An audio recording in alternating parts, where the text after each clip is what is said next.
नमस्कार साथियों, आपका हमारे YouTube चैनल द एजुकेशन पर हार्दिक स्वागत है। आज के इस सेशन में हम काव्य शास्त्र के महत्वपूर्ण तथ्यों को देखेंगे जो बीपीएससी बिहार शिक्षक भर्ती टीजीटी 9th to 10th के लिए बेहद उपयोगी क्लास होगी। तो चलिए सेशन की शुरुआत करते हैं। अगर चैनल पर पहली बार विजिट किए होंगे तो आपसे नम्र निवेदन है, सेशन को लाइक कर दीजिएगा। सेशन पसंद आए तो चैनल को सब्सक्राइब कर लीजिएगा और अपने दोस्तों में शेयर कर दीजिएगा। काव्य शास्त्र का सर्वप्रथम हम अर्थ देखते हैं कि काव्य शास्त्र से क्या हमारा अभिप्राय है। तो काव्य शास्त्र का अर्थ है नियमों में बंधना या सुनियोजित करना। काव्य शास्त्र का क्या अर्थ है? तो नियमों में बंधना या सुनियोजित करना काव्य शास्त्र का प्रमुख अर्थ है। पंडित राज जगन्नाथ ने काव्य शास्त्र की परिभाषा देते हुए लिखा है, रमणीयार्थ प्रतिपादकः काव्यम अस्ति। रमणीयार्थ प्रतिपादकम काव्यम अस्ति, यह परिभाषा किसका है? तो पंडित राज जगन्नाथ का है। और पंडित राज जगन्नाथ की प्रसिद्ध रचना क्या है? रसगंगाधर। यह परिभाषा पंडित राज जगन्नाथ के रचना रसगंगाधर से यह परिभाषा काव्य की लिया गया है, रमणीयार्थ प्रतिपादकः काव्यम अस्ति। अब काव्य शास्त्र के प्रमुख संप्रदाय देख लेते हैं। काव्य शास्त्र में कुल कितने संप्रदाय हैं, उनको मानने वाले कौन कौन से आचार्य हैं, और इन सब से काव्य शास्त्र आप सबके सिलेबस में दिया है।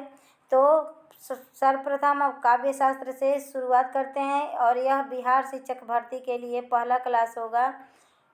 तो पहला है रस संप्रदाय। सबसे ऊपर क्या है? रस संप्रदाय। रस संप्रदाय के प्रणेता आचार्य कौन है? तो भरत मुनि है। भरत मुनि, इनका प्रसिद्ध रचना क्या है? तो नाट्य शास्त्र है। इनका प्रसिद्ध रचना क्या है? नाट्य शास्त्र है। और दूसरा है काव्य शास्त्र का संप्रदाय अलंकार संप्रदाय। अलंकार संप्रदाय के प्रणेता आचार्य कौन है? आचार्य भामा है। आचार्य भामा अलंकार शास्त्र के प्रणेता आचार्य हैं। तीसरा है छंद संप्रदाय। छंद संप्रदाय के आचार्य हैं पिंगल मुनि। छंद संप्रदाय के आचार्य, इसीलिए इन्हें छंद का जनक भी कहा जाता है या छंद को पिंगल शास्त्र भी कहा जाता है। चौथा है रीति संप्रदाय। रीति संप्रदाय के प्रणेता आचार्य कौन है? तो आचार्य वामन है। पांचवा है वक्रोक्ति संप्रदाय। वक्रोक्ति संप्रदाय के प्रणेता आचार्य कुंतक हैं। और याद कैसे रखेंगे?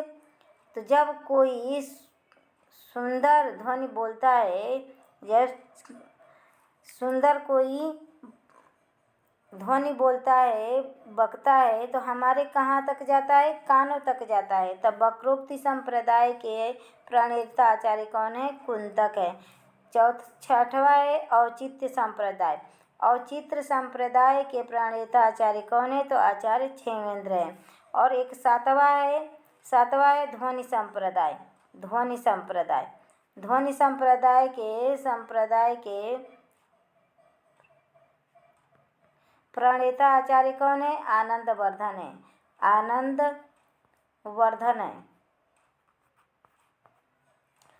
वर्धन है।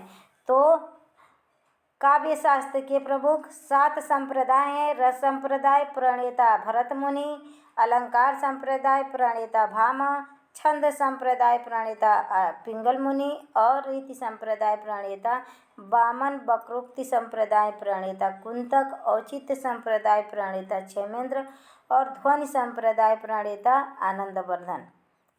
नेक्स्ट देखते हैं। इस एक क्लास से आप सबको बहुत कुछ मिलने वाला है।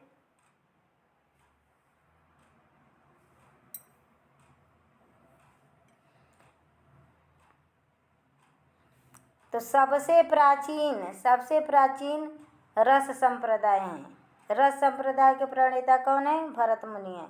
सबसे महत्वपूर्ण पूछेगा, सबसे प्राचीन कौन सा संप्रदाय है अलंकार शास्त्र में? तो आप सबको टिक लगाना है रस संप्रदाय। और रस संप्रदाय के प्रणेता आचार्य भरत मुनि। सबसे महत्वपूर्ण काव्य शास्त्र में क्या है? तो अलंकार संप्रदाय भामा। सबसे कम महत्वपूर्ण कौन सा है? औचित्य संप्रदाय। औचित्य संप्रदाय के प्रणेता आचार्य क्षेमेंद्र हैं। नेक्स्ट है ध्वनि संप्रदाय। ध्वनि संप्रदाय के आनंदवर्धन है। परिभाषा आनंदवर्धन ने ध्वनि संप्रदाय की परिभाषा क्या लिखा है? तो ध्वनिरात्मा काव्यस्य, ध्वनि क्या है? काव्य की आत्मा है। तो ध्वनिरात्मा काव्यस्य आनंदवर्धन की परिभाषा है। महादेवी वर्मा ने काव्य की परिभाषा लिखते हुए लिखा है कि कांटा चुभाकर उसकी पीड़ा का अनुभव तो संसार कराता है। कांटा चुभाकर उसकी पीड़ा का अनुभव तो संसार का काम है, लेकिन कभी बिना कांटा चुभाए ही पीड़ा का अनुभव करा सकते हैं। IMP लगा लीजिए। यह महादेवी वर्मा का काव्य के विषय में महत्वपूर्ण कथन है। वह क्या लिखती हैं कि संसार के जो लोग होते हैं कांटा चुभाकर पीड़ा का अनुभव कराते हैं, लेकिन अपने व्यंगों द्वारा। लेकिन एक कवि ही ऐसा है जो बिना कांटा चुभाए अभी अपनी कविता के माध्यम से पीड़ा का अनुभव कराता है। जैसे जायसी जी को देख लीजिए, जब पद्मावत लिखे हैं तो उसमें नागमती विरह वर्णन है, वह ऐसे विरह का किए हैं। या घनानंद हैं अपने काव्य में सुभान के प्रति ऐसा विरह वर्णन किए हैं कि वह बिना कांटा चुभाए ही पीड़ा का अनुभव करा देते हैं। वक्रोक्ति जीवितम काव्यम, यह काव्य की परिभाषा किसने दिया है? तो कुंतक ने दिया है। आचार्य कुंतक ने वक्रोक्ति संप्रदाय के प्रणेता कौन है? तो कुंतक है। उन्होंने वक्रोक्ति काव्य की परिभाषा लिखते हुए कहा है वक्रोक्ति जीवितम काव्यम, वक्रोक्ति से ही काव्य जीवित है। अगर वक्ता ही नहीं रहेगा तो काव्य कैसा? रस संप्रदाय। रस संप्रदाय के विषय में विभिन्न विद्वानों के प्रमुख कथन देख लेते हैं। जॉर्ज ग्रियर्सन रस के लिए स्टाइल शब्द का प्रयोग किया। अब देखिए यह महत्वपूर्ण है, पूछेगा रस के लिए, रस संप्रदाय के लिए स्टाइल शब्द का प्रयोग किसने किया? तो जॉर्ज ग्रियर्सन ने। और जॉर्ज ग्रियर्सन कौन थे? तो भारत के पहले भाषा सर्वेक्षक थे। अपने देश के तो नहीं थे, विदेशी थे, लेकिन भारत में सबसे पहले भाषा सर्वेक्षण का काम जॉर्ज ग्रियर्सन ने किया। अर्थ देखते हैं काव्य का। काव्य या कविता के पढ़ने से, रस का अर्थ देख लेते हैं। काव्य या कविता के पढ़ने से जो आनंद की प्राप्ति होती है उसे शाब्दिक अर्थों में क्या कहा जाता है? रस कहा जाता है। उसे शाब्दिक अर्थों में क्या कहा जाता है? रस कहा जाता है। तो रस का अर्थ बताते हुए यह लिखा गया है कि काव्य या कविता के पढ़ने से जो हमें आनंद की प्राप्ति होती है उसे ही शाब्दिक अर्थों में क्या कहा जाता है? रस कहा जाता है। आचार्य भरत मुनि ने नाट्यशास्त्र नामक ग्रंथ में रस के बारे में विस्तार पूर्वक चर्चा की है। नाट्यशास्त्र को पंचम वेद भी कहा जाता है। पूछेगा कि नाट्यशास्त्र को पंचम वेद किस शास्त्र को कहा जाता है? ध्वनि शास्त्र को, कई सारे शास्त्र डाल देंगे तो नाट्यशास्त्र को पंचम वेद कहा जाता है। नाट्यशास्त्र की रचना 2री सदी में की गई। नाट्यशास्त्र की रचना कब की गई? तो 2री सदी में की गई। उनमें कुल 37 अध्याय हैं। नाट्यशास्त्र में कितने अध्याय हैं? 37। एक एक जगह से कई सारे क्वेश्चन पूछेगा। इसमें से काव्य शास्त्र हम पढ़ा रहे हैं, इसमें से बहुत सारे क्वेश्चन आप सबको मिलने वाला है। यह एक थ्योरी क्लासेस है, उसमें कुल 37 अध्याय है। नाट्यशास्त्र में कुल 37 अध्याय है। नेक्स्ट देखते हैं। राजशेखर के अनुसार रस का प्रथम आचार्य कौन है? आनंदवर्धन है। नंदवर्धन नहीं, आनंदवर्धन। आनंद लगा दीजिए, आनंदवर्धन थे। राजशेखर के अनुसार रस के प्रथम आचार्य कौन थे? आनंदवर्धन थे, लेकिन इनकी कोई रचना उपलब्ध नहीं थी। सर्वप्रथम 1894 ईस्वी में काव्यमाला सीरीज के अंतर्गत नाट्यशास्त्र का प्रकाशन करा गया। नाट्यशास्त्र भरत मुनि का है। आचार्य विश्वनाथ ने नाट्यशास्त्र के उपलक्ष्य में, काव्य शास्त्र के उपलक्ष्य में परिभाषा दिया है वाक्यम रसात्मकम काव्यम, रसयुक्त वाक्य ही क्या होता है? काव्य होता है। और यह परिभाषा उनके किस ग्रंथ से लिया गया है? तो साहित्य दर्पण। साहित्य दर्पण किसकी रचना है? तो आचार्य विश्वनाथ की रचना है। और इसका रचना काल क्या है? तो 14वीं सदी। 14वीं सदी में साहित्य दर्पण को लिखा गया। अब देखते हैं रस के अंग। रस के 4 अंग होते हैं। भरत मुनि ने लिखा है, विभावानुभाव व्यभिचारी संयोगाद रस निष्पत्ति, अर्थात विभाव अनुभाव व्यभिचारी भाव के संयोग से रस की निष्पत्ति माने उत्पत्ति होती है। भरत मुनि ने रस सूत्र में अस्थाई भाव का उल्लेख नहीं किया है। दे देगा कि भरत मुनि ने नाट्य शास्त्र में रस सूत्र में किस भाव का उल्लेख नहीं किया है? तो दे देगा संचारी भाव, विभाव, अनुभाव। रस के 4 ही अंग होते हैं। तो देखिए, अस्थाई भाव का उन्होंने उल्लेख नहीं किया है अपने नाट्य शास्त्र में। पहला है विभाव, दूसरा है अनुभाव, तीसरा है व्यभिचारी भाव, जिसे संचारी भाव भी कहा जाता है। तो और अस्थाई भाव से पढ़ते हैं। अस्थाई भाव के 8 भेद होते हैं। अस्थाई भाव के कितने भेद होते हैं? 8 भेद होते हैं। दूसरा है विभाव। अस्थाई भाव, विभाव 2 प्रकार का होता है। एक आलंबन विभाव होता है, एक उद्दीपन विभाव होता है। तो आलंबन विभाव भी 2 प्रकार का होता है। आलंबन विभाव कितने प्रकार का होता है? तो विभाव 2 प्रकार का होता है। विभाव 2 प्रकार का होता है। इससे बहुत सारे क्वेश्चन बनते हैं। विभाव कितने प्रकार का होता है? तो विभाव 2 प्रकार का होता है। पहला आलंबन विभाव, दूसरा उद्दीपन विभाव। और आलंबन विभाव के भी 2 प्रकार होता है। एक आश्रय आलंबन, दूसरा होता है विषय आलंबन। आश्रय आलंबन वह होता है जिसके हृदय में भाव जगता है, या चाहे प्रेम का भाव हो या घृणा के भाव हो, वह आश्रय आलंबन होता है। मान लीजिए मान लीजिए व्यक्ति है, दूसरे व्यक्ति के प्रति देखा, ज्यों ही अपने पड़ोसी को देखा तो देखते ही क्या हो गया? उसके मन में क्रोध का भाव जग गया। तो वह क्या हो गया? व्यक्ति आश्रय हो गया। और किसको देख के क्रोध का भाव जगा? तो अपने दुश्मन को देख के। तो दुश्मन क्या हो गया? विषया आलंबन हो गया। तो आलंबन के 2 भेद होते हैं, आश्रय आलंबन, विषय आलंबन। अनुभाव दूसरे नंबर क्या है? तीसरा नंबर अनुभाव है। अस्थाई भाव, विभाव। अस्थाई भाव के 8 भेद, विभाव के 2 भेद, आलंबन उद्दीपन, आलंबन के भी 2 भेद। तीसरा है अनुभाव। अनुभाव 8 प्रकार के होते हैं। अनुभाव भी कितने प्रकार के होते हैं? 8 प्रकार के होते हैं। चौथा है संचारी भाव। संचारी भाव कितने होते हैं? 33 होते हैं। 33 होते हैं संचारी भाव। ये पूछता है संचारी भाव कितने होते हैं? संचारी भाव की संख्या तो 33 होता है। नेक्स्ट है आचार्य भरत मुनि ने कुल भावों की संख्या 49 माने हैं। आचार्य भरत मुनि ने कुल भावों की संख्या, जैसे 8 अस्थाई भाव, 8 विभाव, फिर संचारी भाव, यह सब लेके 49 माने हैं भावों की संख्या। अस्थाई भाव किसे कहते हैं? अब विस्तार पूर्वक एक एक भाव को देख लेके। अस्थाई भाव किसे कहते हैं? वे भाव जो प्रारंभ से लेकर अंत तक बने रहते हैं, उन्हें क्या कहते हैं? अस्थाई भाव कहते हैं। उन्हें क्या कहते हैं? अस्थाई भाव। जैसे अस्थाई भाव के व्यक्ति के मन में अस्थाई रूप से विद्यमान रहता है। जब कोई सिचुएशन होता है, वैसा कोई दृश्य आता है, तब वह जग उठता है। तो वही अस्थाई भाव क्या रहता है? एक व्यक्ति के भाव में प्रारंभ से लेकर अंत तक बना रहता है।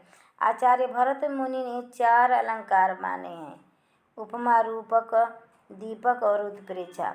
4 अलंकार माने हैं, उपमा, रूपक, दीपक और उत्प्रेक्षा। यह 4 अलंकार माने हैं। 8 रस माने हैं। उन्होंने शांत रस को अपने नाट्य शास्त्र में जगह नहीं दिया है। उन्होंने बस 8 अलंकार माने हैं। मूल रूप से रस 9 होते हैं, जिन्हें नवरस कहा जाता है। भरत मुनि के गुरु याज्ञवल्क्य जी भरत मुनि के रस 8।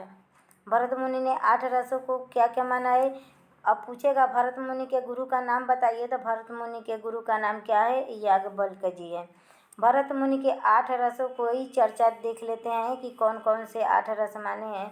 तो देखिए भरत मुनि ने कौन कौन से 8 रस माने हैं। तो पहला है श्रृंगार रस, दूसरा है वीर रस, तीसरा रौद्र रस, चौथा विभत्स रस। और उन्होंने मूल रस पूछेगा मूल रस कितने होते हैं, तो मूल रस 4 होते हैं। भरत मुनि ने मूल रस को 4 माना है और गौण रसों को 4 माना है। गौण रस को की संख्या भी 4 माना है। तो कुल इन्होंने 8 रस माना है। कुल इन्होंने 8 रस माना है। तो देख लेते हैं श्रृंगार रस। श्रृंगार रस से ही हास्य रस की उत्पत्ति माने हैं। वीर रस से अद्भुत रस की उत्पत्ति माने हैं। रौद्र रस से करुण, अरुण नहीं है करुण है, करुण रस की उत्पत्ति माने हैं। और विभत्स से भयानक रस। अब वो कैसे कैसे याद रहेगा, देखिए यह है कि 4 मूल रस 4 माने हैं भरत मुनि और 4 गौण रस। तो पूछेगा भरत मुनि के अनुसार नाट्य शास्त्र में मूल रसों की संख्या कितनी है, तो 4 है। और गौण रसों की संख्या कितनी है, तो 8 है, 4 है। तो रस भरत मुनि ने कुल कितने रस माने हैं, तो 8 रस माने हैं। तो श्रृंगार रस मूल रस से कौन सा गौण रस की उत्पत्ति होती है, तो हास्य रस। मानिए कोई श्रृंगार रस किसे कहते हैं, जब नायक नायिका से संबंधित प्रेम प्रसंगों का चित्रण हो जिस काव्य में, उसमें श्रृंगार रस मौजूद होता है। तो मानिए श्रृंगार रस से ही हास्य रस की उत्पत्ति क्यों माने हैं, क्योंकि श्रृंगार में 2 नायक नायिका मिलेंगे तो जरूर वह हंसेंगे मुस्कुराएंगे। तो इसीलिए गौण रस क्या हो गया, श्रृंगार रस से उत्पन्न। पूछेगा श्रृंगार रस से उत्पन्न रस कौन से हैं, तो हास्य रस हैं। वीर रस से उत्पन्न रस अद्भुत है। मानिए कोई वीर है, अद्भुत अद्भुत कारनामे करता है। जैसे महाराजा राणा प्रताप को देख लीजिए, कैसे कैसे युद्ध किए हैं। तो वीर रस से अद्भुत रस, आश्चर्यचकित कर देने वाले। उनका घोड़ा ही देख लीजिए, एक ही बार में समुद्र को पार कर देता है। तो अद्भुत कार्य करते हैं। तो वीर रस से अद्भुत रस उत्पन्न होता है। रौद्र रस, क्रोध। जब हम क्रोध में रहते हैं तो क्या करते हैं, रोते हैं, गालियाँ देते हैं, क्या क्या करते हैं। क्रोध जब आता है तो क्रोध से ही रौद्र का स्थायी भाव क्या है, क्रोध है। तो क्रोध से ही करुण रस की उत्पत्ति माने गौण रस। विभत्स रस, जब विभत्स क्या क्या मतलब है, घृणा। हम कुछ देखते हैं, कुछ ऐसी चीज़ें जिससे हमें घृणा आती है, मानिए कि कोई व्यक्ति से ही हम घृणा कर लेते हैं, तो घृणा। तो विभत्स रस, घृणा से क्या होता है, भयानक। जब भयानक दृश्य रहेगी, मानिए कोई जानवर मरा है, भयानक दृश्य है, और उसे कुछ कुत्ते नोच नोच के खा रहे हैं, तो विभत्स हो गया घृणा। और वो दृश्य क्या हो गया, भयानक। तो विभत्स रस से ही भयानक रस की उत्पत्ति हुई है। नेक्स्ट देखते हैं। अब रस और उसके अस्थायी भाव, 9 रसों को देख लेते हैं और उसके अस्थायी भाव। कुल रसों की संख्या तो 11 है। 9 रस मूल रस हैं। अब भरत मुनि के अनुसार 8 रस हैं। भरत मुनि के अनुसार मूल रस 4 हैं, गौण रस 4 हैं। श्रृंगार रस इसका अस्थायी भाव क्या है, रति है। जब स्त्री पुरुष प्रेम, रति मीन्स क्या होता है, प्रेम प्रसंग दिखलाया जाता है, वहाँ पे रति। तो श्रृंगार रस का अस्थायी भाव रति है। हास्य रस का अस्थायी भाव हास है। करुण रस का अस्थायी भाव शोक है। वीर रस का अस्थायी भाव उत्साह है। और रौद्र रस का अस्थायी भाव क्रोध है। रौद्र, शंकर जी कैसे रहते हैं, हमेशा रौद्र रूप होता है शंकर जी का। क्रोध। अद्भुत रस विस्मय कर देने वाला होता है। मानिए कोई दृश्य देखते हैं, अद्भुत दृश्य जो हमें विस्मित कर देता है। विभत्स रस जुगुप्सा या घृणा अस्थायी भाव है। भयानक रस भर नहीं है, भय या डर। भयानक रस का अस्थायी भाव क्या है, भय या डर। डर हमारे अंदर मौजूद होता है, लेकिन कोई दृश्य देखते हैं तो वह उभर जाता है। शांत रस का सम, निर्वेद या वैराग्य, यह तीनों होता है शांत रस का अस्थाई भाव। वात्सल्य रस, वात्सल्य रस कहाँ होता है? संतान विषयक रति में। मानिए सूरदास ने भगवान श्री कृष्ण के बाल्यावस्था का चित्रण किए हैं, तो इसीलिए आचार्य रामचंद्र शुक्ल कहते हैं कि सूरदास वात्सल्य रस का कोना कोना झाँकाए हैं। तो संतान विषयक, जो एक माता अपने पुत्र के प्रति जो प्रेम करती है वह वात्सल्य रस होता है, और जो एक पति या प्रीतम अपने पत्नी या प्रीतमा से प्रेम करता है उसे श्रृंगार रस कहते हैं। भक्ति रस, भक्ति रस भगवत विषयक रति होता है।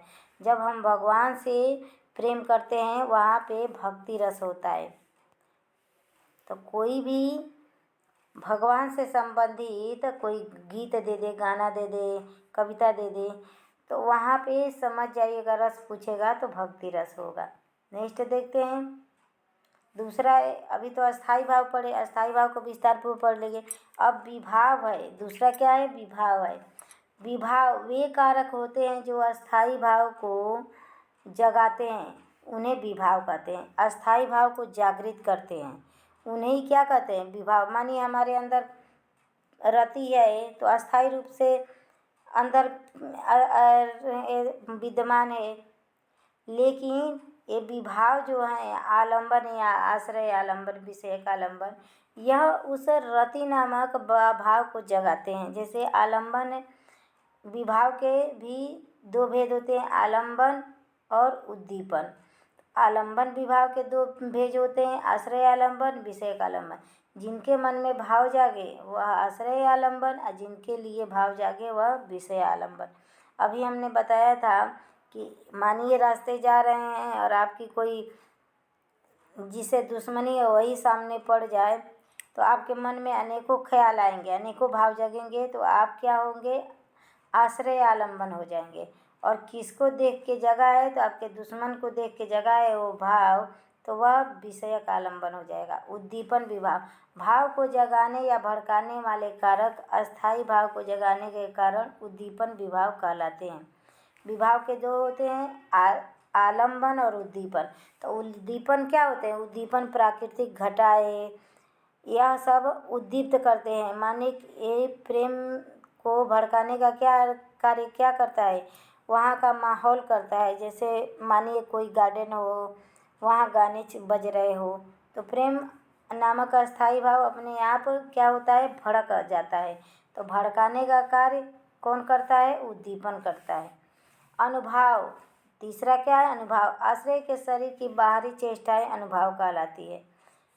अनुभाव आश्रय की, जो आश्रय आलंबन होता है, जिसके मन में भाव जागता है, उसके शरीर की बाहरी चेष्टाएं क्या कहलाती है? अनुभाव कहलाती है। मानिए हमने अपने दुश्मन को देखा, हमने गालियाँ निकाल दी, उसको थप्पड़ दिखा दिया हाथ से, तो ये क्या हो गया?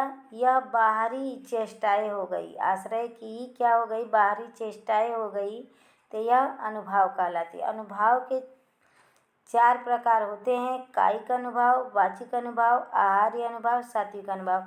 पूछेगा अनुभाव कितने प्रकार के होते हैं? अनुभाव चार प्रकार के होते हैं, कायिक, वाचिक, आहार्य और सात्विक। अब देख लेते हैं। तो कायिक, इसको भी विस्तार पूर्वक समझे। कायिक अनुभाव वह कहते हैं, कायिक मने काया मने क्या होता है? शरीर। जो शरीर से हम हाव भाव व्यक्त करते हैं उसे कायिक अनुभाव कहते हैं।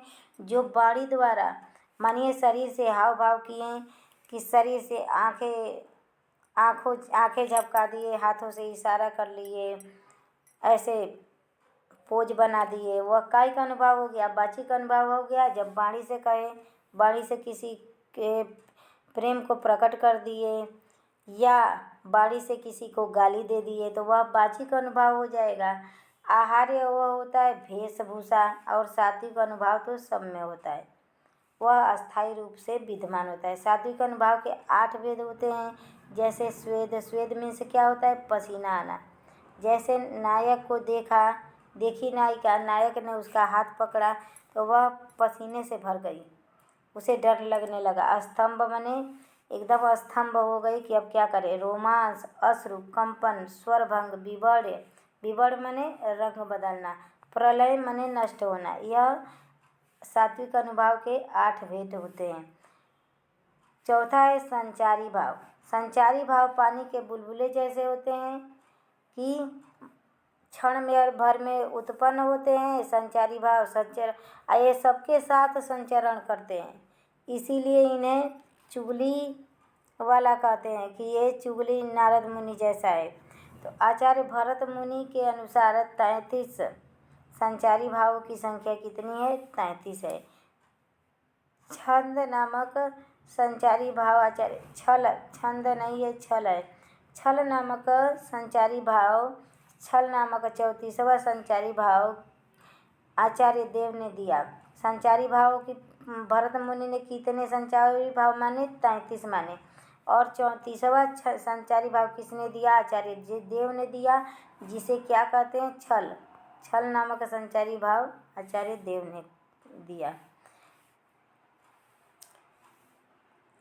देव ने माने, जबकि आचार्य रामचंद्र शुक्ल ने छटपटाहट नामक 35वां संचारी भाव दिए। तो देखिए 34वां छल नामक संचारी भाव देव ने दिए और छटपटाहट नामक संचारी भाव 35वां आचार्य शुक्ल ने दिए। लेकिन इन दोनों के संचारी भाव को नहीं लिया जाता है। पूछेगा संचारी भाव की संख्या तो भरत मुनि के अनुसार ही बताना है। 33 संचारी भाव। संचारी भाव 33 संचारी भाव को देखते हैं। निर्वेद, उग्रता, उन्माद, मति, शंका, श्रम, लज्जा, आलस्य, निद्रा, मरण, स्वप्न, विषाद, ग्लानि, आवेग, मोह, मद, दैन्यता, जड़ता, अभिता, धृति, हर्ष, चिंता, विबोध माने अनुभूति होता है, औत्सुक्य, गर्व, स्मृति, असूया माने सहन करना, त्रास माने परेशान होना, चपलता, अमर्ष माने क्षोभ, वितर्क माने तर्क करना, अपस्मार माने मूर्छा। इतने 33 संचारी भाव होते हैं भरत मुनि के अनुसार। नेक्स्ट देखते हैं प्रमुख रस। प्रमुख रस क्या है? श्रृंगार है। श्रृंगार पूछेगा किस रस को रसराज कहा जाता है? तो श्रृंगार रस को रसराज कहा जाता है। रसराज कहा जाता है। अनुभाव रसराज कहा जाता है। तो प्रमुख रस कौन है? श्रृंगार रस है, जिसका स्थायी भाव रति है।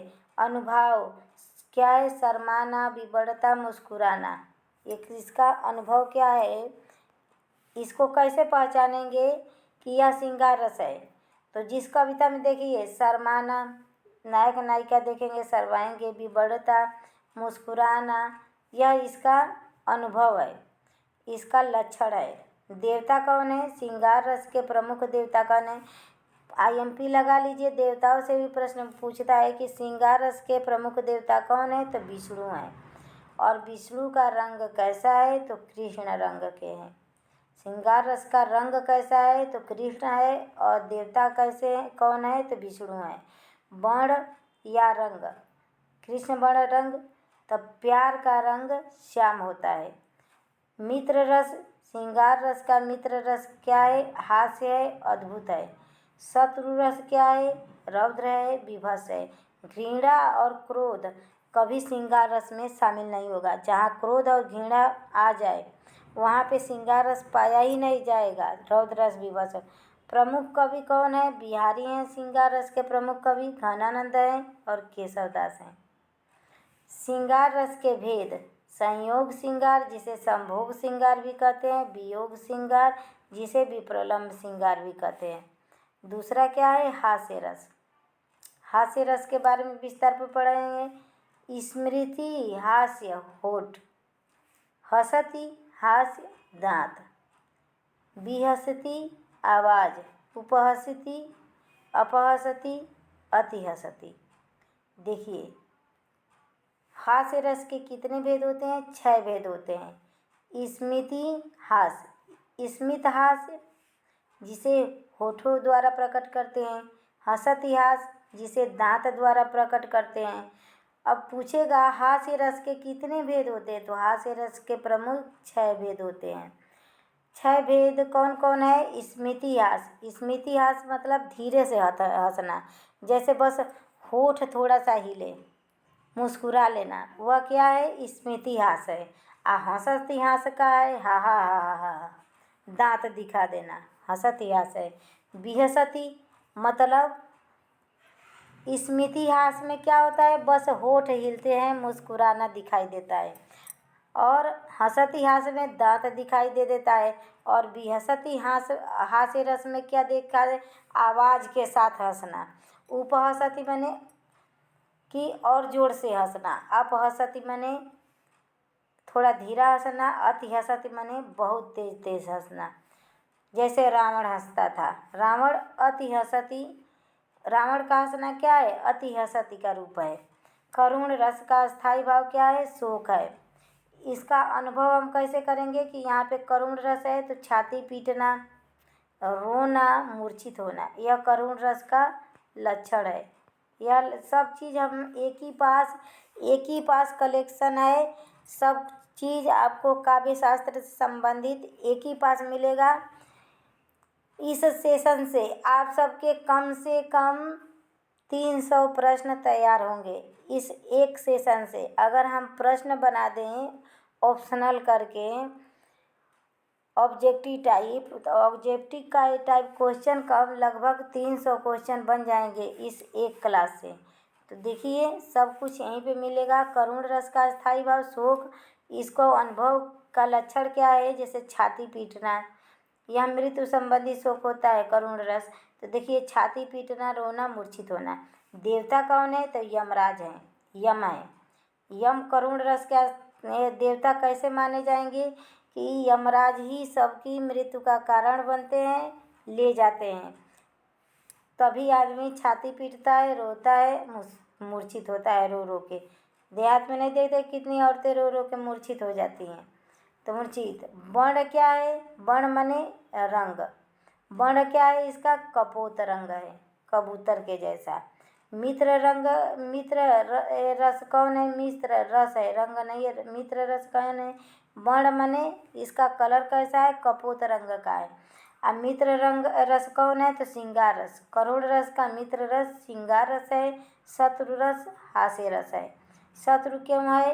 क्योंकि जब कोई करुणा में दुखी रहेगा तो उसे हंसी कभी नहीं आएगी, इसीलिए इस रस का शत्रु रस हास्य रस को माना जाता है।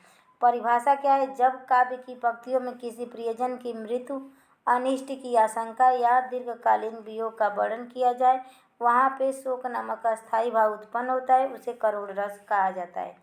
देखिए प्रिय मृत्यु पर, अब वहीं पे श्रृंगार रस में करुण श्रृंगार रस होता है तो उसमें यह दीर्घकालीन वियोग है। अब वह कम समय के लिए वियोग होता है कि उसे आशा है कि किसी न किसी दिन मेरा पति परदेश से जरूर आएगा, तो कुछ समय के लिए शोक होता है तो वहाँ पे श्रृंगार रस होगा, वो भी वियोग श्रृंगार रस। हमेशा के लिए शोक होगा, वह क्या है? करुण रस होगा। उदाहरण देखिए, करुण रस का उदाहरण देख लेते हैं। अभी तो मुकुट बना था माथ, हुए कल हल्दी के हाथ, खुले थे न लाज के बोल, मिले थे चुंबन शून्य कपोल, हाय रुक गया यही संसार, बना श्रृंगार अनल अनद नहीं है, अनल अंगार। अनल माने आग, आग के समान यह श्रृंगार हो गया क्योंकि अभी तो शादी हुई थी, हल्दी लगी थी और अभी भरपूर बात भी नहीं किए थे, हमारे लाज के बोल अभी खुले ही नहीं थे कि यह रुक गया सारा संसार, मतलब प्रियतमा की पति नष्ट हो गए। तो ऐसा यह यहाँ पे दर्शाया गया है करुण रस का। और देखिए करुण रस का, देखी सुदामा की दीन दशा, करुणा करे के करुणा नहीं रोए, अब प्रिय पति वह मेरा प्राण प्यारा कहाँ है, दुख जल निधि डूबी का सहारा कहाँ है। तो यह तीनों क्या है? यह तीनों करुण रस के उदाहरण हैं। नेक्स्ट देखते हैं वीर रस। वीर रस का स्थायी भाव क्या है? उत्साह है। अनुभव कैसे करेंगे? तो जोश से भर जाना। एक वीर क्या है? जोश से भर जाता है, यही इसकी पहचान है, पहचान या लक्षण। तो वीर रस का पहचान या लक्षण क्या है? जोश से भर जाना। देवता कौन है? महेंद्र है। महेंद्र माने इंद्र। रंग क्या है? वीर रस का रंग क्या है? सुनहरा है। मित्र रस कौन है? अद्भुत रस है। अशत्रु रस विभत्स रस है। उदाहरण: वीर तुम बढ़े चलो, धीर तुम बढ़े चलो, सामने पहाड़ हो, सिंह की दहाड़ हो, तुम कभी रुको नहीं, तुम कभी झुको नहीं। यह वीर रस का। अब वीर रस के कितने भेद होते हैं? तो वीर रस के 4 भेद होते हैं: युद्ध वीर, धर्मवीर, दानवीर, दयावीर। युद्ध वीर कौन थे? युद्ध वीर अर्जुन थे। धर्मवीर कौन थे? युधिष्ठिर थे। दानवीर कौन थे? कर्ण थे। और दयावीर कौन थे? दया करने वाले कौन थे? भगवान राम थे। तो यह 4 वीर होते हैं वीर रस के। अब नेक्स्ट रस है रौद्र रस। अस्थाई भाव क्या है? क्रोध है। देवता इसके कौन है? रुद्र हैं। रुद्र माने शंकर। शंकर जी हमेशा क्रोध में रहते हैं ना, क्रोध में तांडव करते हैं। तो देवता कौन है? रुद्र हैं। वर्ण क्या है इसका? लाल रंग है। रौद्र रस का वर्ण क्या है? लाल रंग का रौद्र। जब देखिए शंकर जी का आंखें लाल लाल हो जाती है जब रुद्र रूप में आते हैं, रौद्र रूप में आते हैं। मित्र रस इसका क्या है? भयानक। भयानक दृश्य हो जाता है ना जब आदमी क्रोध करता है तो। शत्रु रस इसका हास्य। जब क्रोध रहेगा तो हास्य कैसे आएगा? इसीलिए हास्य रस इसका शत्रु रस है। परिभाषा: जब काव्य की पंक्तियों में क्रोध की भावना उत्पन्न हो, अपमान की भावना उत्पन्न हो, वहाँ पे रौद्र रस उपस्थित रहता है। उदाहरण: रे नहीं, थे नहीं है, रे है। रे नृप बालक काल बस, बोलत तो ही न संभाल। संभाल है, संसार नहीं है, संभाल है। कि परशुराम कह रहे हैं लक्ष्मण को कि रे नृप बालक काल बस, बोलक तो ही न संभाल, कि बहुत जबान चला रहा है तू काल के समान वचन को बोल रहा है। तेरा काल अब बहुत नज़दीक आ रहा है, इसीलिए चुप हो जा। उस काल मारे क्रोध के तन काँपने, उसका लगा मानो हवा के जोर से सोता हुआ सागर जगा। ये भी रौद्र रस का उदाहरण है। नेक्स्ट कौन सा रस है? अद्भुत रस। इसका स्थायी भाव क्या है? विस्मय है। इसका अनुभव या लक्षण क्या है? लक्षण क्या है? अद्भुत रस का लक्षण: आंखें विकसित होना, मुंह खुला का खुला रह जाना, आश्चर्य से भर जाना। देवता कौन है? ब्रह्मा जी हैं। ब्रह्मा जी आश्चर्यचकित रहते ही हैं, उनका शादी भी नहीं हुआ। वर्ण क्या है? पीला। ब्रह्मा जी पीले रंग के वस्त्र पहनते हैं। मित्र रस वीर रस है। शत्रु रस रौद्र रस है। परिभाषा क्या है? जब काव्य की पंक्तियों में किसी अद्भुत, अविश्वसनीय एवं अलौकिक घटना का वर्णन किया जाए, वहाँ पर विस्मय नामक अस्थायी भाव उत्पन्न होता है, उसे अद्भुत रस कहते हैं। उदाहरण देख लीजिए अद्भुत रस के: एक अचंभा देखा रे भाई, ठाढ़ा सिंह चरावे गाऊ, बिनु पग चले सुने बिनु काना, कर बिनु कर्म करे विधि नाना। यह अद्भुत रस के उदाहरण है। नेक्स्ट है विभत्स रस। विभत्स रस का अस्थायी भाव जुगुप्सा है। जुगुप्सा मीन्स घृणा होता है। इसका लक्षण क्या है? लक्षण क्या है? अनुभव कैसे करेंगे कि इसका पहचान कैसे करेंगे कि यह विभत्स रस है? तो नाक भौं सिकुड़ना और थूकना, यह विभत्स रस का परिभाषा है, लक्षण है। कि हम कोई मरा या घृणित वस्तु देखते हैं तो नाक भौं सिकुड़ने लगते हैं और बार बार हमारे मुख में थूक आने लगता है। देवता कौन है? महाकाल हैं। महाकाल हैं विभत्स रस के देवता। वर्ण इसका नीला है। वर्ण इसका क्या है? नीला है। मित्र रस भयानक है। शत्रु रस श्रृंगार और करुण है। परिभाषा: जब काव्य की पंक्ति में कोई घृणा, गंदगी, अंतड़िया, खून, मांस आदि का वर्णन किया जाता है, वहाँ पे जुगुप्सा नामक अस्थायी भाव उत्पन्न होता है, उसे ही विभत्स रस कहते हैं। उदाहरण देख लीजिए: सिर पर बैठ्यो काग, आँख दो खात निकारत, खींचत जीभै सियार, अंति आनंद उदार। विभत्स रस का ये घृणा का भाव आ रहा है ना कि सिर पर कौवा बैठा हुआ है, आँख दीत खात निकारत, आँखें निकाल कर खा रहा है, जीभै खींच सियार, और सियार उसके जीभ को खींच रहा है, अति आनंद उदाहरण, और आनंद से खा रहा है। भयानक रस, भयानक रस का स्थायी भाव भय है। अनुभव कैसे करेंगे कि कांपना, मूर्छित होना, यह भयानक रस का अनुभव है। देवता कौन है? कालदेव है। वर्ण कैसा है? काला है। भयानक रस का वर्ण क्या है? काला है। मित्र रस विभाषा है, शत्रु रस श्रृंगार है। परिभाषा देख लेते हैं।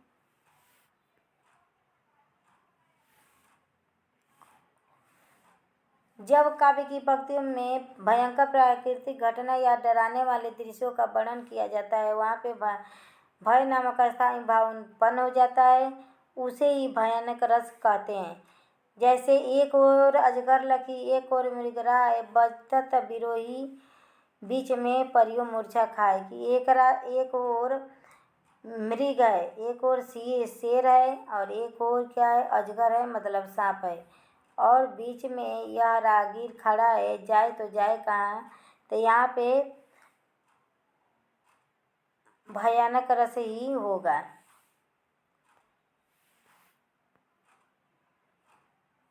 इसका उदाहरण देख लेते हैं। रहीमन पानी राखिए, बिन पानी सब सुन, पानी गए न उबरे मोती मानुष चुन। इस पंक्ति में अलंकार पूछा है, तो उत्प्रेक्षा अलंकार है। देखिए, यहाँ तक हम लोगों का विभाष रस से हम लोग पढ़ रहे हैं, तो क्लास लंबी हो जाएगी। कल नेक्स्ट क्लास में फिर काव्य शास्त्र को पढ़ेंगे। काव्य शास्त्र बहुत लंबा चौड़ा विषय है, तो हम धीरे धीरे एक एक चीज़ों को पढ़ेंगे। जैसे काव्य शास्त्र में जो जो चीज़ पढ़ाया है, चाहे रस हो, चाहे अलंकार हो, चाहे ध्वनि हो, ये सब के बारे में विस्तार पूर्वक पढ़ेंगे। तो आज के क्लास में इतना ही। नमस्कार दोस्तों, धन्यवाद।